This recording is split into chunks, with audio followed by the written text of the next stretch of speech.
at the open of the hour, I talked about a bunch of different stakeholders being involved in the NFL controversy that has reemerged over the past several days surrounding the anthem. And I'm not interested in having a debate about the anthem because we did that 4 years ago, 3 years ago, all that time. There's been a lot of discussion about it. What I'm interested in is thinking about this like an owner instead of an employee and thinking about it from the perspective of all the stakeholders. NFL owners, TV networks, President Donald Trump, Roger Goodell, Drew Brees, and additional players. What do they all want? Okay, so if I am trying to solve this issue, what I am trying to do right now is put out the fire and get as big of a television contract as I possibly can. This year in the NFL, we're not sure exactly what crowds will look like in different parts of the country.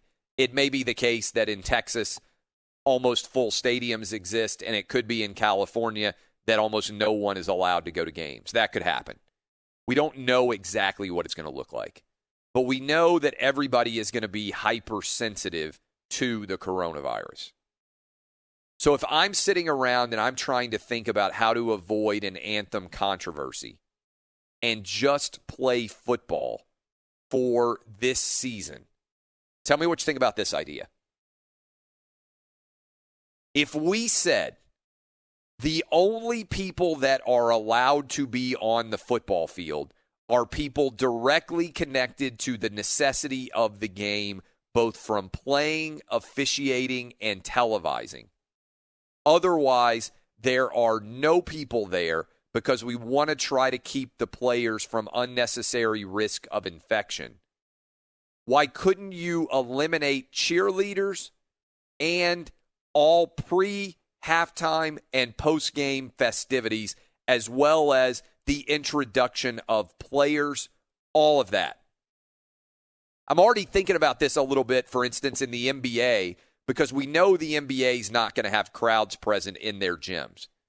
Is it going to make sense to do a 1990 Bulls introduction for players in an empty gym, or will it just look silly to announce all of the players and have them jog out and shake hands when there's not actually anybody in the crowd? I think it will look a little bit ridiculous. Similarly, in the NFL, I don't know that you want to bring in anybody to sing the national anthem and be on the field. I don't know that you want cheerleaders on the field this year because they are ancillary products of the NFL game that aren't necessary. I don't know that you want halftime contests when you're requiring guys to come out onto the field. I don't know that you want to be presenting game balls to anybody or having anybody who is unnecessary on the field of play at all. So why couldn't you eliminate all pregame festivities, including the national anthem, for this year during the coronavirus?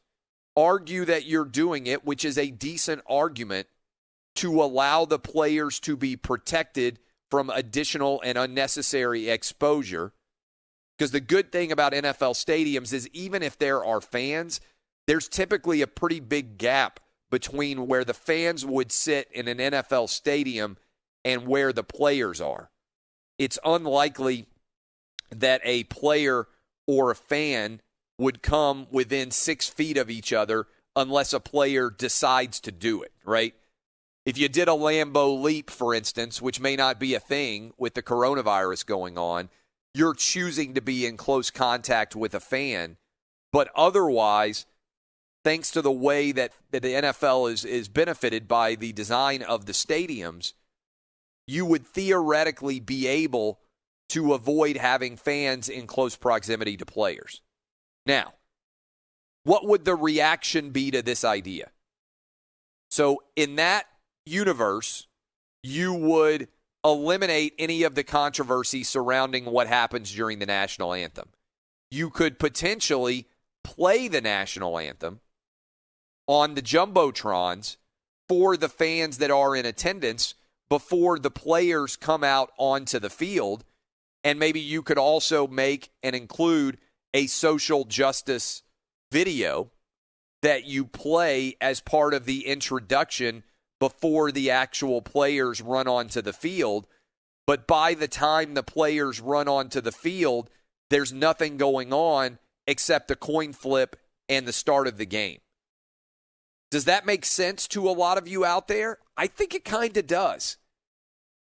And you can argue that there is a health reason for why it's occurring.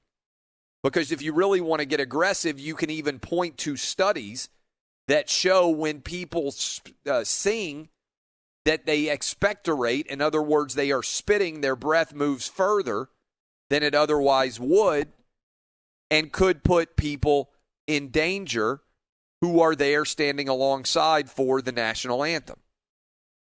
It's an idea. Now, what would the reaction be? What would the reaction be from NFL owners? If it makes them more money and helps protect their money, I don't think they would care. What about TV networks? Did you notice what happened? One reason the ratings started going back up? TV networks stopped covering the protests. They stopped arriving and putting their cameras on players who were protesting during the anthem, and instead simply decided to pretend that it wasn't occurring. And as a result, a lot of people stopped paying attention.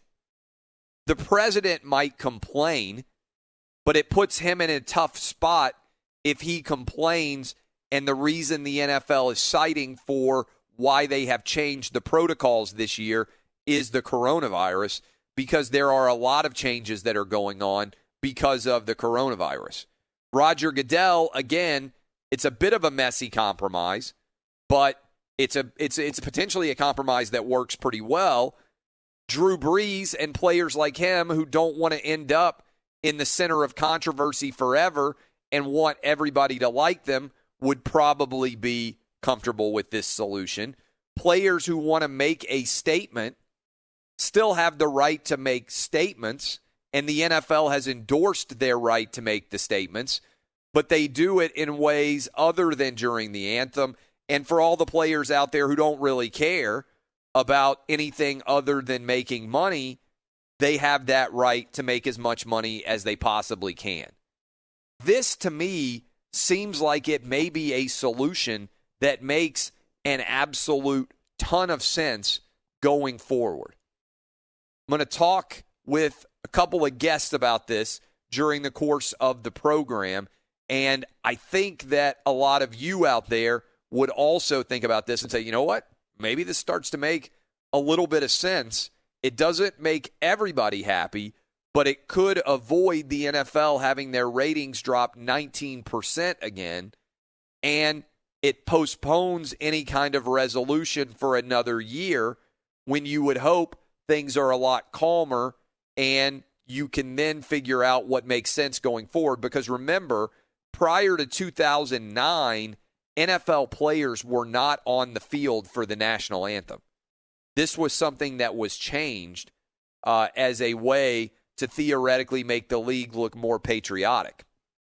A lot of colleges, for instance, and there are a lot of college kids coming back to campus right now, a lot of colleges don't require their players to be on the field at all.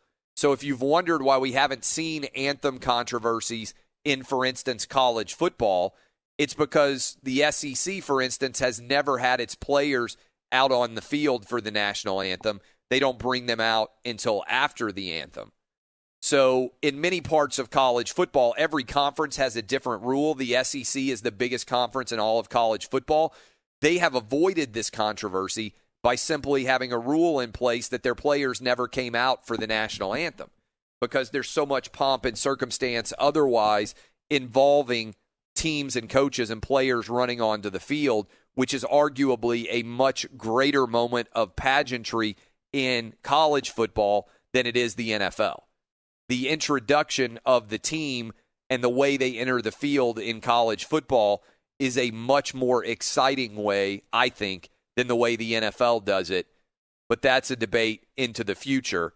This is an idea that I think makes a lot of sense. Call it the Travis Compromise.